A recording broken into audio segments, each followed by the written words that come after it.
Here's the Panasonic GH4. In this video, I'm going to talk about 5 of my favorite features of this camera that I think are still worth it in 2019. The first thing I like about the GH4 are all of the exterior and interior features that are perfect for video recording. Now here is the GH5, and it's quite hefty compared to the GH4. They got bigger. In many respects, it's a better all improvements with the GH5. But if you wanted that small form factor that you could almost fit in your pocket without the lens, the GH4 was the camera. It's lighter, it's smaller, and for some applications, I value this a lot better. So with the video features, you get, of course, the flip screen, which is essential for video shooting, that you can face you for selfie videos.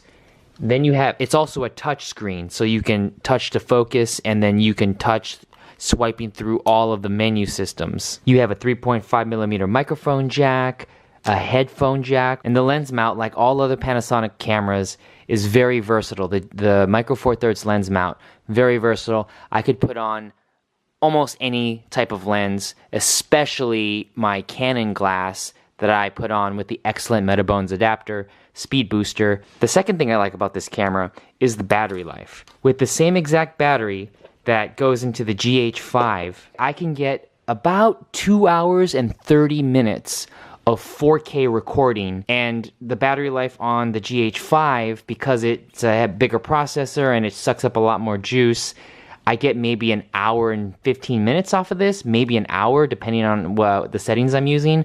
But with the GH4, 2 hours and 30 minutes, and sometimes more than that depending on if I'm shooting AVC HD or 4K. The third thing I like about this camera are all the codecs, the frame rates, and the record times of the camera. So you can see right here, you have the format quality.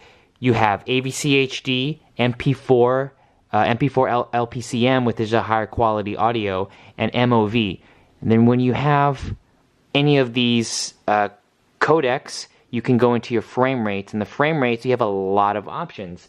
And it also has a micro HDMI out. Yes, it's micro, not full, unfortunately, but it has a HDMI out where you can get 422 10-bit.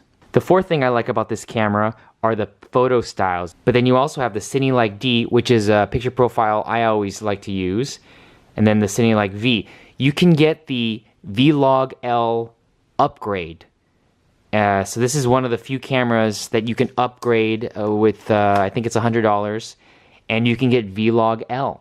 And the fifth and last thing I really like about the GH4 still in 2019 is the price and value you get for the price. So everything I just said, all those cool features that are perfect for video that are not in any other type of camera in this size and in this price range. I just checked online and I found prices brand new as low as $750 for the body.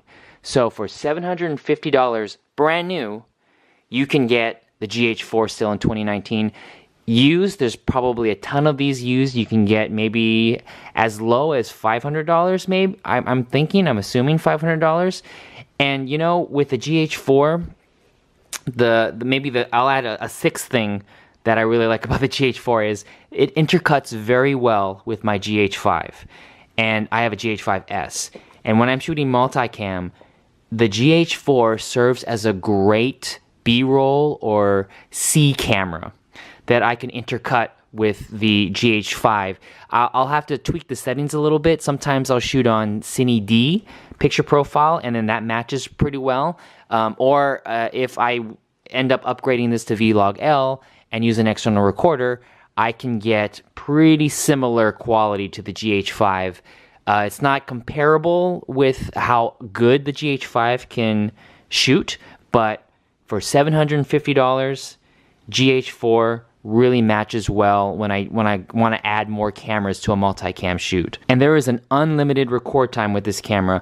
Most other brands limit you at about 30 minutes of a continuous record time. The GH4, unlimited record time as long as your SD card and battery holds up. It will fill that up. So for event shooters, wedding shooters, this is the type of camera that you want to get. for your longer event shooting.